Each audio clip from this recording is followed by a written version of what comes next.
Assalamualaikum warahmatullahi wabarakatuh. Halo sobat setia Fakta Kehidupan. Tidak lupa kami sampaikan salam sehat, salam sejahtera. Semoga tercurah segala bentuk kebaikan dan juga kita semua dalam lindungannya. Seperti biasa, kita akan berbagi kisah dari yang unik, menarik sampai bikin nangis. Mari kita simak kisahnya.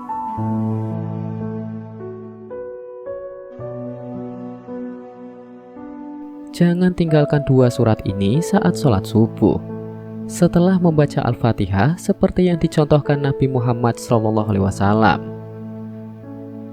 Sholat subuh dikategorikan sebagai ibadah yang berat terutama bagi orang munafik. Karena waktu pelaksanaannya berat, maka hanya orang yang imannya kuat saja yang mampu mengerjakannya. Saat mengerjakan sholat subuh, sama seperti sholat lainnya, wajib membaca surat Al-Fatihah. Selanjutnya dianjurkan untuk membaca ayat-ayat yang ada dalam Al-Quran. Lantas surat apa yang sebaiknya dibaca saat sholat subuh? Bahkan jangan sampai tertinggal. Berikut ulasan selengkapnya mengenai surat yang dibaca ketika sholat subuh. Salah satu sunnah sholat yakni membaca surat yang ada di dalam ayat suci Al-Quran. Baik itu berupa surat ayat pendek maupun panjang, diperbolehkan dengan tetap memperhatikan bacaannya. Ayat Al-Quran yang wajib dibaca, yakni surat Al-Fatihah, baik dalam sholat wajib maupun sholat sunnah. Adapun surat atau ayat Al-Quran yang dibaca setelah membaca Al-Fatihah ialah bebas. Sebagai pengetahuan, Al-Quran terdiri dari 114 surat dan 6.000 ayat lebih. Jadi semuanya memiliki pilihan surat atau ayat yang melimpah untuk dibaca. Saat sholat setelah membaca Al-Fatihah, dianjurkan untuk membaca surat atau ayat dalam Al-Quran tersebut melalui dari surat-surat pendek yang ada dalam juz 30 alias juz amma. Akan tetapi, ada dua ayat yang sering dibaca Rasulullah SAW ketika sholat subuh. Apa suratnya? Dari Khutbah bin Malik, beliau pernah berkata, ia pernah sholat subuh bersama Nabi SAW. Beliau pada rakaat pertama membaca surat Qaf ayat 10. Artinya, dan pohon kurma yang tinggi-tinggi yang mempunyai mayang yang bersusun-susun. Hadis riwayat Muslim. Dari hadis tersebut bisa disimpulkan Rasulullah SAW di rakaat pertama pada sholat subuh setelah membaca Al-Fatihah, beliau membaca surat Qaf sampai ayat ke-10 saja.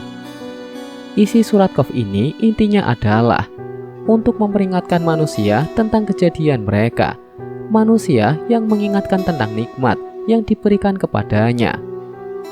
Begitu juga peringatan tentang hari berbangkit, hari hisab, surga neraka, pahala, dosa dan lain sebagainya. Supaya kita semua ingat kepada Allah bahwasanya akan ada hari berbangkit, di mana manusia akan dibangkitkan dari kubur lalu dihisab semua amalannya dan diberikan balasan sesuai dengan amalan perbuatannya semasa hidup di dunia. Bagi yang banyak amal baiknya akan diberikan ganjaran masuk surga, dan bagi yang banyak amal buruknya akan dimasukkan ke neraka dengan segala siksaannya. Lalu apa rakaat kedua yang dibaca Rasulullah SAW? Aku mendengar Nabi SAW pada sholat subuh membaca surat At-Takwir, yang artinya apabila matahari digulung. Dalam surat At-Takwir ini pun juga berbicara peringatan kepada manusia tentang hari kiamat. Seolah-olah surat ini ingin menyampaikan pesan kepada manusia bahwasanya keadaan semesta alam ketika kiamat datang akan hancur. Apa keutamaan membaca surat At-Takwir pada rakaat kedua sholat subuh? Mampu meningkatkan keimanan kita kepada Allah dan memunculkan kekhusyukan dalam sholat, bahwasanya kita semua akan meninggal dan akan sangat celaka di saat kita meninggal tanpa bekal amal saleh yang cukup untuk menghadap Allah Subhanahu wa Ta'ala.